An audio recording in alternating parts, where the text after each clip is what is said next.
لله رب العالمين الصلاة والسلام على سيد الأنبياء والمرسلين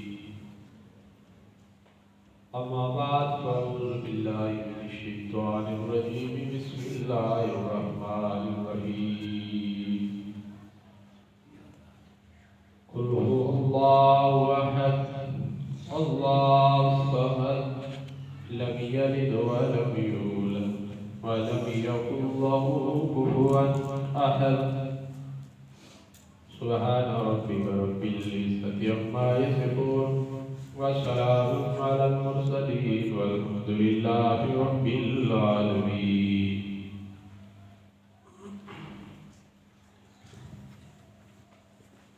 قل هو الله أحد. میرے محبوب کہہ دیجئے کہ اللہ ایک ہے. اللہ الصمد وہ بے نیاز ہے. لم یلد ولم یولد نہ وہ کسی سے جنا گیا اور نہ اس سے کوئی جنا گیا.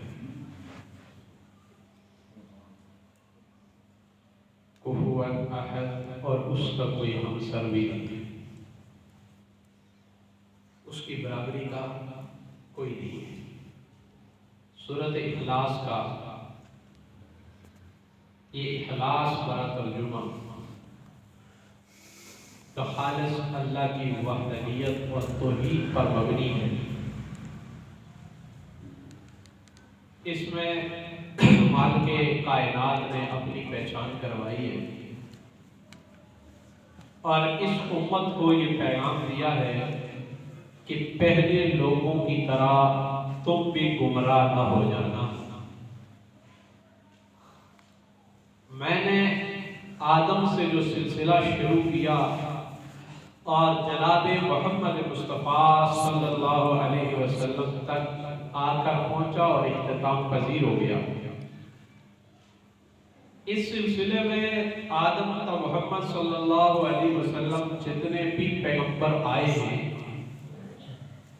ان سارے پیغمبروں کی تشریف آوری کا مقصد یہی ہے کہ میرے پیدا کردہ بندے ان کو میری پہچان کرواؤ،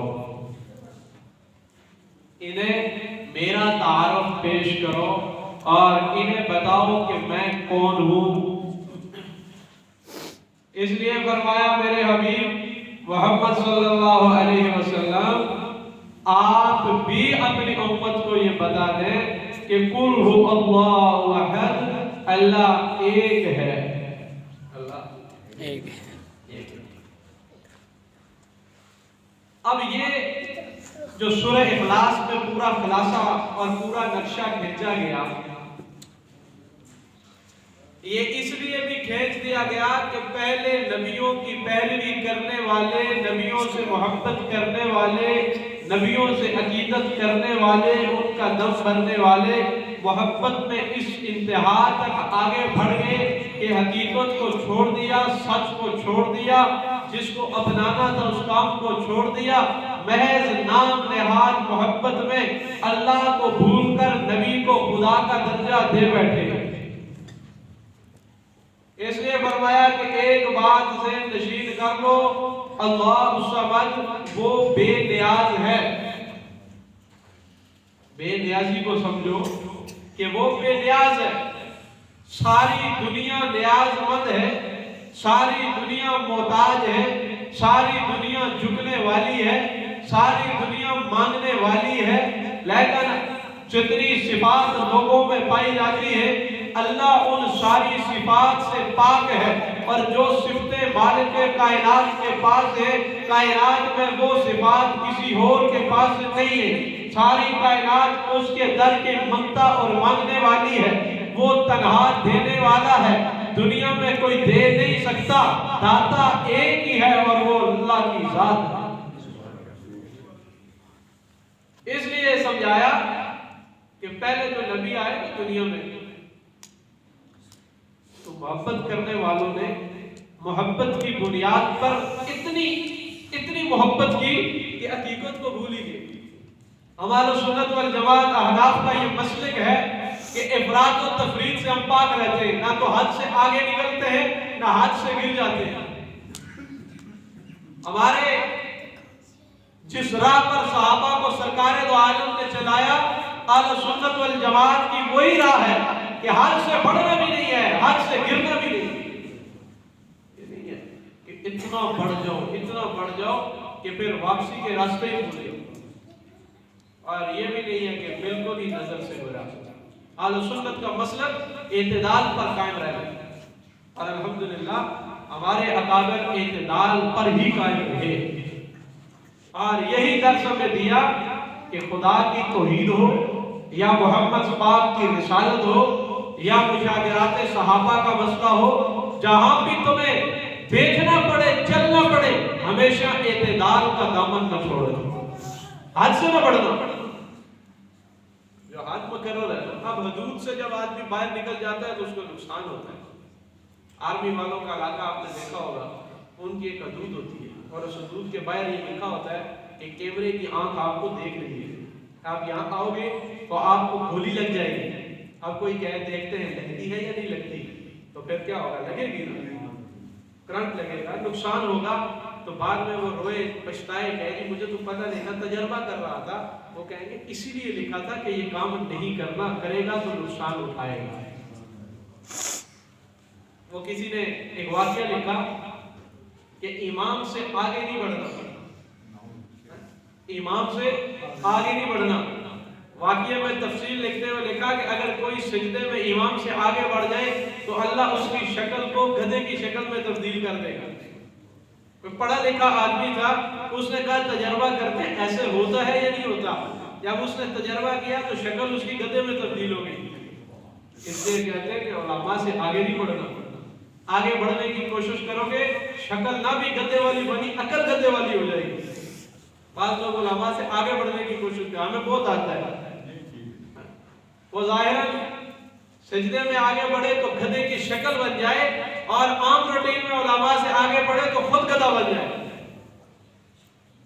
جو اعتدال کا راہ دیا گیا نا، اس سے آگے نہیں بڑھنا۔ اب جو لوگ توحید میں آگے بڑھتے ہیں، اب اللہ کی توحید سب سے چوٹی کا مسئلہ ہے۔ قرآن کریم میں 2200 کے قریب مقامات پر اللہ کی توحید بیان ہوئی۔ سب سے مفصل بیان اللہ کی توحید پر ہے کہ اللہ ایک ہے، بولو اللہ ایک ہے، قل هو اللہ احد اللہ الصمد، سمجھ بے نیاز ذات۔ ساری دنیا اس کے در پہ آتی ہے، وہ کسی کے در پہ بھی نہیں جاتی۔ سارے لوگ اس کے محتاج ہیں، وہ کسی کا بھی محتاج نہیں۔ سارے اس سے مانگتے ہیں، وہ کسی سے بھی نہیں مانگتا۔ سب کو وہ دیتا ہے، اس کو کوئی بھی کچھ نہیں دیتا۔ کسی نے پوچھا اتنی تعریف ہے اللہ کی، اتنی شان ہے اللہ کی، اللہ کتنا بڑا ہے؟ ساری کائنات کا نظام اکیلے چلا رہا ہے، وہ ہے کتنا بڑا، کہاں ہے؟ اللہ کا ولی تھا، اس نے کہا میں بتا دوں، دریا کے کنارے پر بیٹھا تھا، پاس ایک لوٹا پڑا ہوا تھا، فرمایا اس کوزے کے اندر اس دریا کو بند۔ اب وہ ہنسنے لگا، کہتا ہے بابا تو بڑا سمجھدار نظر آتا ہے، لیکن بات جاہلوں والی کر رہا ہے کہ بھلا کوزے میں دریا بھی بند ہوتا ہے؟ پھر اس اتنی سے دماغ میں خدا بھی بند ہوتا ہے؟ مسئلہ سمجھا دیا، جس طرح کوزے میں دریا نہیں آ سکتا، اس طرح ہمارے دماغ میں خدا نہیں آ سکتا کہ وہ کتنا بڑا ہے۔ بس وہ کتنا بڑا ہے، اللہ اکبر، اللہ بہت بڑا ہے، بس۔ اب اس کی مزید میں کہ کیسا ہے، اس نے روک دیا گیا کہ اللہ کے بارے میں زیادہ بات مت کرو ورنہ ہاتھ سے گر جاؤ گے۔ اتنی چیزوں میں نہ پڑھو بھئی اس کے ہاتھ کیسے، آنکھیں کیسے، وہ کہاں ہے، کہ تمہیں اس سے کوئی مطلب نہیں ہے۔ بس اللہ ایک ہے اور ہر جگہ، ہر گھڑی، ہر لمحہ، ہر جگہ موجود ہے۔ بس کیسے ہے، کیوں ہے، تمہیں اس سے کیا مطلب؟ ہمارا اس سے کوئی کام نہیں۔ بعض چیزیں ایسی ہوتی ہیں ان سے مطلب نہیں ہوتا اور لوگ خواہ ان میں انگلیاں مارتے رہتے ہیں اور اس سے گمراہی کی طرف چلے جاتے ہیں۔ اب اللہ کی توحید بیان کرو، قرآن اللہ کی توحید بیان کرتا ہے، لیکن توحید کے ضمن میں توحید نہ کرو۔ توحید بیان کرو لیکن توہین نہ کرو۔ اب لوگ توحید بیان کرتے کرتے توہین پر آ پہنچے۔ توحید بیان کرو لیکن کسی کی نفی بھی نہ کرو، جو ہے اس کو تو مانو۔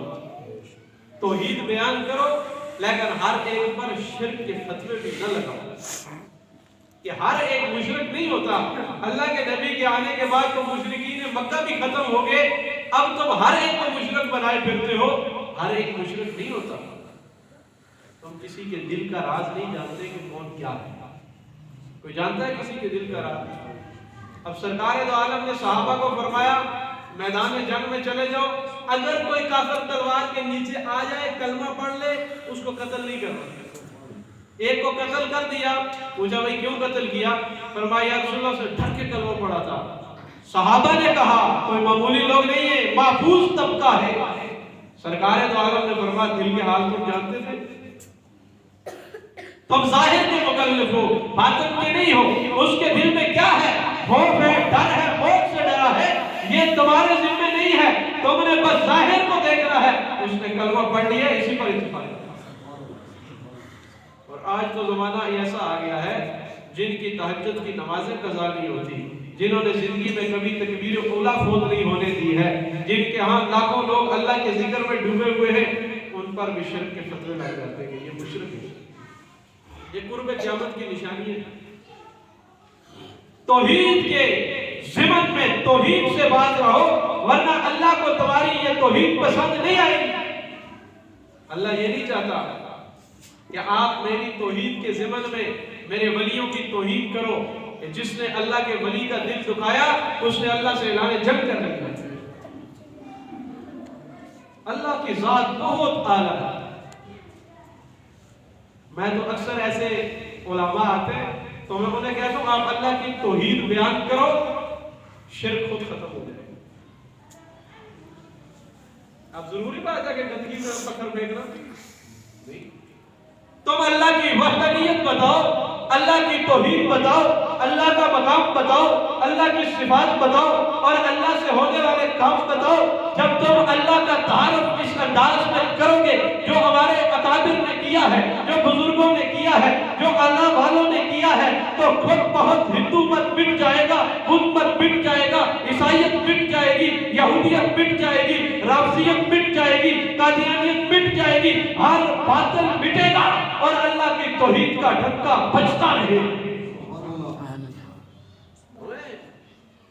صحابہ نے کسی کو یہ نہیں کہا، نہیں برداشت کیا، اور پھر اللہ والوں نے کیسی توحید بیان کی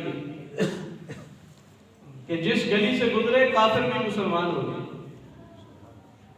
یہ ضروری نہیں ہے کسی کو گال دے کر کہو تو مشرک ہے، نہیں، ترتیب یہ رکھو کہ پتہ چلے تو توحیدی ہے، کہنے سے نہیں، عمل سے دکھا کہ تو توحیدی ہے۔ اور اکثر ایسے ہوتا ہے نا، بہت زیادہ لوگ کہتے ہیں اللہ سے ہی سب کچھ ہوتا ہے، لیکن ہم نے دیکھا ہے جب پھنس جاتے ہیں تو وہ بھی درباروں میں سجدے کرتے ہوئے نظر آتے ہیں۔ اللہ کیوں بھول جاتا ہے؟ جب یہ کہا اللہ سے ہی ہوتا ہے، پھر اللہ کے غیر کے سامنے کیوں جاتے ہو؟ اپنے عمل سے بتاؤ نا۔ یہ بات دل پر بٹھانے کی ہے، زبان سے بتانے کی نہیں ہے، اپنے عمل میں لانے کی ہے، صرف لوگوں کو سنانے کی نہیں ہے کہ اللہ سے ہوتا ہے، پھر اس کے در پہ جھکو اور اسی سے مانو۔ یہ نہیں ہے جب پھنس جائے تو کہیں چلے آپ مجبور ہیں۔ پچھلے دنوں ایک مولوی صاحب نے مجھ سے رابطہ کیا، کہتے میں آپ کا شاگرد ہونا چاہتا ہوں، پنجپیر والوں کے شاگرد تھے صحابی سے۔ میں نے کہا آپ کے ہاں تو ہر ایک پر مشرک کا فتویٰ لگ جاتا ہے، آپ مجھ سے کیا سیکھیں گے؟ آپ کے ہاں تو فتووں کی مشین لگی ہوئی ہے، آپ تو ہر ایک کو مشرک کہتے ہیں، میں تو ذکر بالجہر بھی کرتا ہوں، میں تو درود پاک بھی پڑھتا ہوں، آپ کے ہاں تعویذ لکھنا حرام ہے، میں تو تعویذ بھی لکھتا ہوں، میں تو دم بھی ڈالتا ہوں، آپ کے ہاں تو یہ ساری چیزیں حرام ہیں۔ کہتے ہیں جی ضرورت ہے، کہا جہاں سے آپ پڑھ کے آئے ہیں آپ کے بڑوں نے تو اس سے روکا ہے۔ جب آپ کو ضرورت پڑے تو جائز ہو جائے، اور جب لوگوں کو ضرورت پڑے تو شرک بن جائے، ایسا نہیں ہے۔ ایسا مت کریں. اس امت کو جوڑنا ہے, اس کو توڑنا نہیں. اللہ کی توحید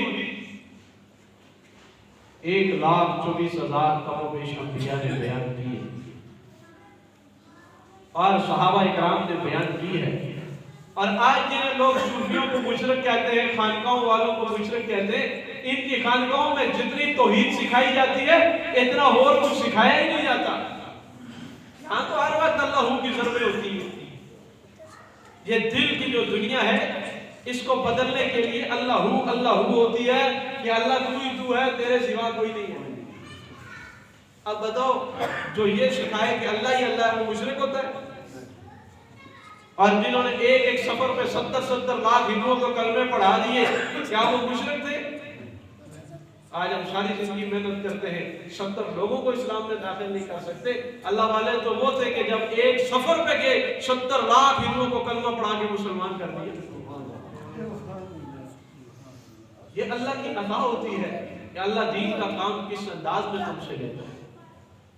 اب اللہ کی ذات کے لیے یہ ہمارا عقیدہ ہے, اللہ تنہا وحدہ لا شریک ہے, اس کی ذات و صفات میں کوئی شریک نہیں. نہ تو کوئی بگڑی بنا سکتا ہے, کوئی بگڑی کی قسمت کو سنوار سکتا ہے. آپ کی قسمت, میری قسمت بگڑ جائے, کوئی اللہ کے سوا سنوار سکتا ہے؟ اور اگر اللہ عروج دے دے, علم دے دے, تقوی دے دے تو کوئی وہ چھین سکتا ہے؟ اب دیتا کون ہے اور لیتا کون ہے؟ داتا کون ہے اور غریب کو نوازتا کون ہے؟ اللہ. سارے اختیار اللہ کے پاس ہے. اب اسی لیے تو اس نے بتایا کہ میں وحدہ لا شریک ہوں, قل هو اللہ احد, ایک ذات ہے, باقی ایک بندے سے نظام نہیں چل سکتا. دنیا کے جتنے بھی کام ہیں تنازع کر سکتے ہیں. کوئی دکان بھی کھولے تو کہتے ہیں یار ایک بندے کا کام نہیں ہے, اس کے لیے بھی دوسرا ہونا چاہیے. دنیا کے ہر کام میں دوسرے کی ضرورت پڑتی ہے. کوئی بہت زیادہ تجربے کار محنتی آدمی ہو, وہ بھی کہتا ہے نہیں یار دوسرا ہونا چاہیے, لیکن اللہ کہتا ہے میرے ساتھ دوسرا نہیں ہونا چاہیے. یہی تو فرق ہے. تم دوسرے کے بغیر چل نہیں سکتے اور وہ دوسرے کے ساتھ چل نہیں سکتا. فرق ہے. تم اکیلے نہیں چل سکتے اور وہ ساتھ رکھ کے نہیں چل سکتا. مسئلہ یہ ہے تمہیں شریک بنانا پڑتا ہے, اسے اپنا شریک پسند نہیں ہے. اس لیے اس نے اپنے حبیب سے کہا میرے محبوب اللہ الصمد کا نعرہ لگوا, وہ محتاج نہیں ہے, غنی ہے, بے نیاز ہے ساری چیزوں سے. لیکن آج ہمارے اندر کمزوری آ جاتی ہے, تو اس کمزوری کا علاج غصے سے نہیں ہوتا, اس کمزوری کا علاج قرآن سے ہونا ہے اور اس کا علاج پیغمبر کے فرمان سے ہونا ہے, صحابہ اکرام کے قول سے ہونا ہے, ان کی زندگیوں کو دیکھنا ہے. اب دنیا لگی ہوئی ہے اللہ کی محتاجی, اللہ نے اپنے محتاج سارے بنائے ہیں اور وہ کسی کا محتاج نہیں ہے. صبح لوگ اٹھتے ہیں, ہزارہا کروڑہا لوگ ہیں دنیا پہ بسنے والے, وہ سارے اللہ کے در پہ جھکتے ہیں اور کئی نہیں جھکتے. کئی پتھروں کے سامنے جھکتے ہیں, کئی درختوں کے سامنے سجدہ کرتے ہیں, کئی سورج کے سامنے سجدہ کرتے ہیں. اب یہ اللہ کی پسند ہے کہ اس نے کس کو عزت دے کر اپنے سامنے جھکایا ہے اور کس کو ذلیل کر کے مخلوق کے سامنے جھکایا ہے. یہ فرق ہے. یہ اپنے اختیار میں نہیں ہے کہ تم اللہ کے سامنے جھکو, یہ اللہ کی پسند ہے کہ اللہ نے تمہیں اپنے در پر بلایا ہے یا غیر کے در پہ دھتکار دیا ہے کہ جاؤ وہاں پڑے ہو. اب عقل پہ پردہ پڑا ہے, رب کو چھوڑ کر غیر کے در پہ چلا گیا. عقل پہ پردہ پڑا, بے نیاز کو چھوڑ کر نیاز مندوں کے در پہ گیا. چاہیے تو یہ تھا کہ وہاں جائے جہاں سے سب کچھ ملتا ہے. آج کی ترتیب بھی یہی ہے نا, لوگ شاپنگ کے لیے جاتے ہیں تو کہتے ہیں ایسی شاپنگ مال میں جائیں جہاں ہر مارکیٹ, اس مارکیٹ میں ہر چیز ایک ہی چھت کے نیچے سے ملے تاکہ ہمیں گھومنا نہ پڑے. اللہ کی وہ ذات ہے، اس کے سائے سے، اس کی رحمت سے ہر چیز ملتی ہے، اور ہم اس کو چھوڑ کر غیر اللہ کے در میں کیوں جائیں؟ یاد رکھو اللہ کے سوا کہیں سے کچھ نہیں ہوتا۔ اس نے بتایا اللہ کی علی ولم یولد، نہ میرا کوئی نہ کسی کا میں، مجھ سے کوئی پیدا نہیں ہوا اور میں بھی کسی سے پیدا نہیں ہوا۔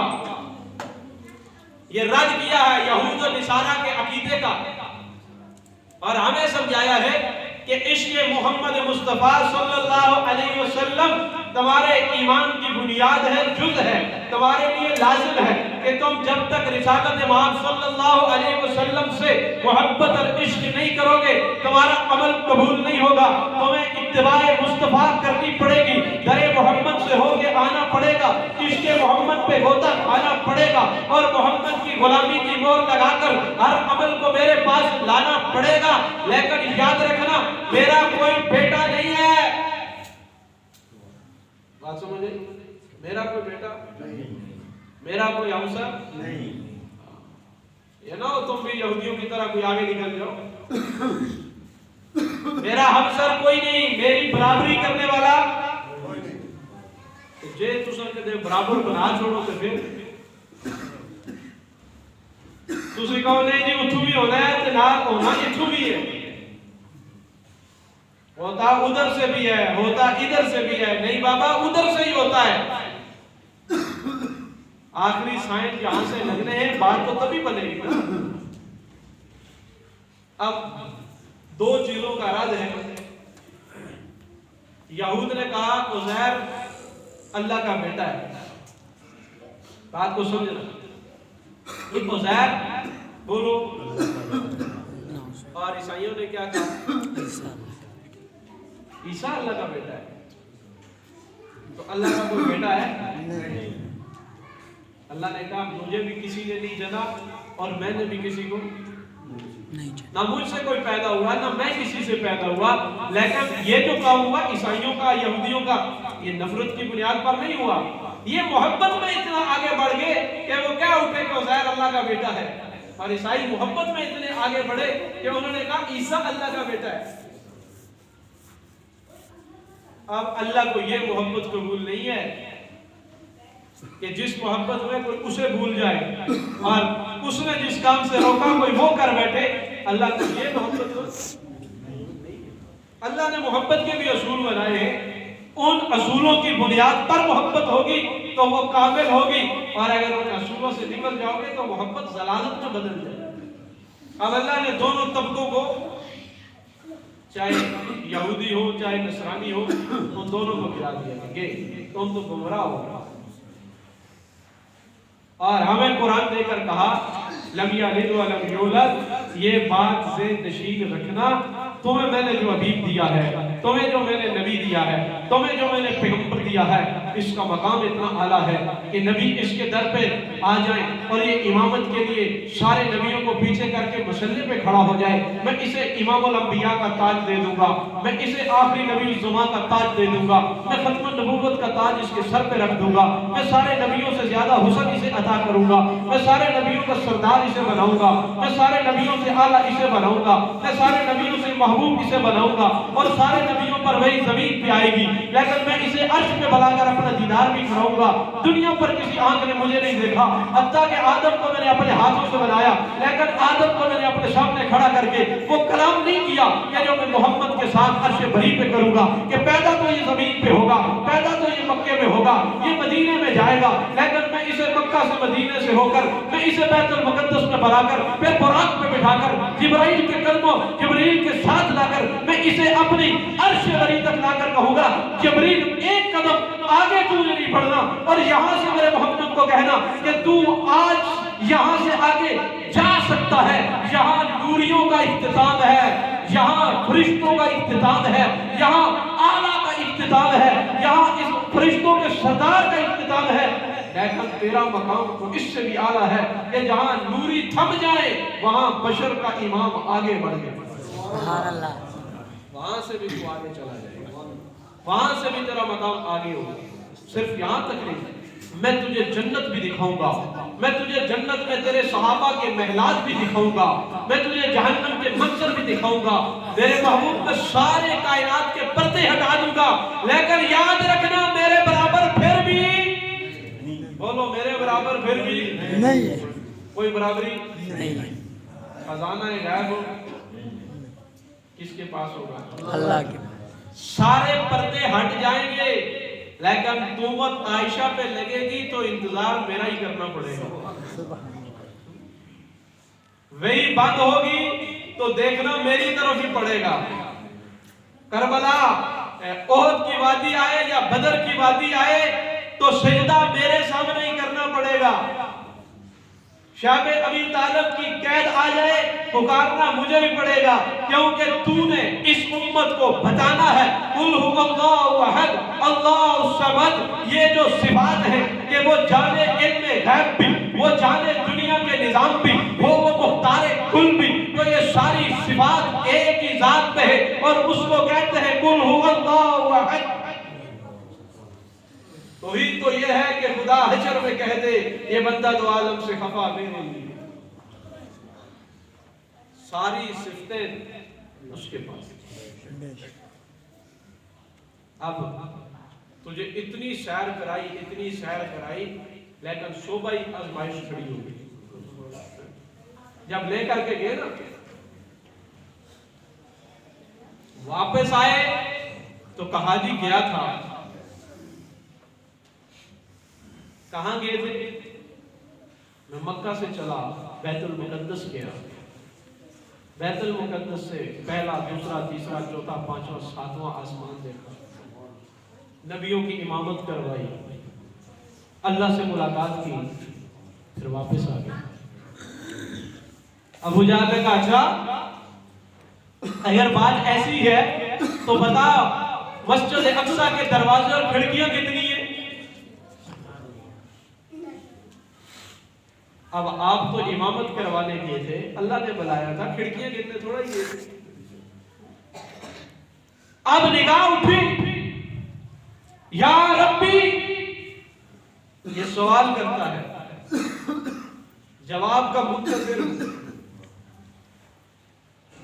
اب یہاں تو بعض بار ایسے ہوتا ہے نا، لوگ مسئلہ پوچھے تو مولوی صاحب کہیں دیکھ کے بتا دوں گا، تو لوگ کہتے ہیں اس کو تو آتا ہی کچھ نہیں، مولوی کو علم غیب تھوڑا ہی جانتا ہے، جانتا ہے؟ ہمیں استادوں نے یہ پڑھایا مسئلہ یاد رہو، جھوٹا مسئلہ نہیں بتانا، بعد میں بتا دینا، اس سے تمہاری شان میں کوئی فرق نہیں پڑتا، لیکن تبصرہ کرنے والے کہتے ہیں اسے مسئلہ آتا ہی نہیں، ویسے ہی علامہ بنا پھرتا۔ سرور کونین سے پوچھا ابو جہل نے دروازے کتنے تھے؟ آپ نے گنے ہی نہیں تھے۔ اب بات ہے وہاں کی،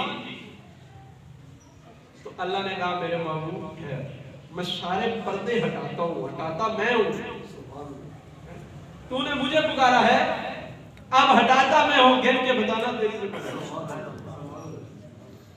اب پردے ہٹے، ہٹا دیے، اور جب وہاں سے نہ بتایا جائے تو پھر انتظار میں لگا دیا، پھر اجلاس بھی بلایا، اجلاس بلا کے بھی پوچھا بتاؤ میری عائشہ کے بارے میں تمہارا کیا خیال ہے؟ عمر نے کہا ہم سے کیوں پوچھتے ہو، جس نے نکاح کروایا تھا اس سے پوچھو۔ کہا ادھر بھی ہے، لیکن جب وہاں سے پیغام آیا تو کہا سبحانک ھذا بہتان عظیم۔ کیسے اللہ نے میرے حبیب کا تعارف کروایا اور کیسے میرے حبیب نے اپنے رب کا تعارف کروایا۔ کہا میں مصطفیٰ ہوں، میں محبوب ہوں، میں نبی ہوں، میں اللہ کا بندہ ہوں، میں رسول ہوں۔ رسول کا معنی پیغام لانے والا، امت کو دینے والا ہے، اور میرا رب وہ ہے جس کے لیے مجھے بھی کہا گیا رکھ سجدے میں سر اور پھر پکار کر کہے سبحان ربی الاعلی، تاکہ تیرے بعد قیامت تک آنے والے لوگوں کو پتہ لگ جائے کہ سب سے اعلیٰ محمد کا رب ہے، سب سے اعلیٰ محمد کا رب ہے، وہ رب ہے کہ سب سے اعلیٰ انسانوں میں انسان بھی اسی کے سامنے سر رکھ کے کہتا ہے وہی آگے۔ توحید سمجھ آئی کہ کوئی نہ؟ اب اس سے زیادہ توحید کیا ہے؟ کوئی اور ہے؟ گالیاں دینا کوئی ضروری تو نہیں ہے۔ تو بعد کہتے ہیں کہ اللہ سے مانگو، اللہ کی مخلوق سے نہ مانگو. ساری مخلوق نبی ہو، صحابہ ہو، ولی ہو، تابعین ہو، تبع تابعین ہو، یا انسانوں میں کوئی بھی ہو یا پھر جنات میں ہو، ملائک میں ہو، فرشتوں میں ہو، کوئی بھی ہے، مخلوق جو رب نے بنائی ہے وہ ساری اسی کی محتاج ہے. کوئی کچھ کر سکتا نہیں ہے. بڑے لوگوں کو شوق ہوتا ہے کہ جی کوئی جن شین ہمیں مل جائے، کیا کرو گے جنوں کو؟ ان سے کام کروانا ہے. کوئی کہتے ہیں ہم آزاد چاہیے، کوئی کہتے ہیں موکلات چاہیے. بس ان چکروں میں لوگ گمسم رہتے ہیں. بھئی تمہیں کیا کرنا ہے جنوں سے؟ وَمَا خَلَقْتُ الْجِنَّ وَالْإِنسَ إِلَّا لِيَعْبُدُونِ. ان کو اللہ نے اپنے لیے بنایا ہے، عبادت کے لیے. تم چاہتے ہو ہمارے کام نہ کریں گے. مخلوق کے کاموں میں ایسی وہ چیزیں دماغوں میں ڈال دی گئی ہیں نا کہ لوگ یہ سمجھتے ہیں ادھر سے بھی ہوتا ہے. جب یہ عقیدہ آئے گا کہ نہیں ادھر سے بھی ہوتا ہے تو بات گڑبڑ ہو جائے گی. یہ سارے اسی کتابیں ہیں تو تم اس سے تعلق کیوں نہیں بناتے؟ اب جب کسی کا تعلق خدا سے بن جاتا ہے نا تو ساری مخلوق اللہ اس کے تابع کرا دے گا. پھر ہر چیز اس کے تابع ہوتی ہے. پھر جنات بھی، درندے بھی، پرندے بھی، شیر بھی، چیتے بھی، سارے کچھ اللہ اس کے تابع کر دیتا ہے. کہتے ہیں یہ میرا ہے، تم بھی میرے ہو. اب اس میرے کا خیال کرنا تمہاری ذمہ داری ہے. لیکن جب تک ہم اس چنگل سے نہیں نکلیں گے، نہیں جنات آ جائے تو بڑا کام ہو جائے گا، موکلات آ جائے، ہم آزاد آ جائیں، ہم یہ کر لیں گے، ہم وہ کر لیں گے، کچھ بھی نہیں کرو گے. بس ذہن یہ بنا لو کہ اللہ مل جائے تو سارے کام ہو جائیں گے. صرف اللہ کو پانے کے لیے راہ مصطفیٰ سے ہو کر چلو اور خدا کو پالو. اپنے دل دماغ میں اللہ بسا لو. ہر لمحہ ہر گھڑی اللہ سے تعلق اور اللہ کا ذکر اپنی زبانوں پہ جاری کر لو. رب کائنات کی قسم جب تمہیں یہ خدا مل جائے گا تمہیں دنیا مل جائے گی، تمہارے قدموں میں حکومتیں آ جائیں گی، تمہیں دونوں جہاں کی طاقتیں مل جائیں گی. کہ خدا سے بڑی طاقت کسی کی نہیں ہے، خدا سے زیادہ قوت کسی کی نہیں ہے. بس وہ کن اور فیکون کے اشاروں سے سارے کام کر لیتا ہے. ساری مخلوق اس کے قدموں میں آ جاتی ہے، ساری مخلوق اس کے تابع دار ہے. کل شیء، ہر چیز کے اوپر علی کل شیء قدیر، اسی کی قدرت چلتی ہے. جب تمہیں وہ مل جائے گا تو سب کچھ مل جائے گا. اب بتاؤ خدا کو پانا ہے کہ نہیں پانا؟ اس لیے پھر اللہ کی ضربیں لگاؤ اور اپنے اس دل سے شرک کو نکالو، بدعت کو نکالو، رسم و رواج کو نکالو. اس دل میں محمد مصطفیٰ کی محبت کو لے کے آؤ اور خدا کی محبت کو ڈال دو. جب یہ ڈل جائے گی تمہاری دنیا بھی اعلیٰ ہو جائے گی، تمہاری آخرت بھی اعلیٰ ہو جائے گی. اللہ کریم ہمیں عمل کی توفیق عطا فرمائے.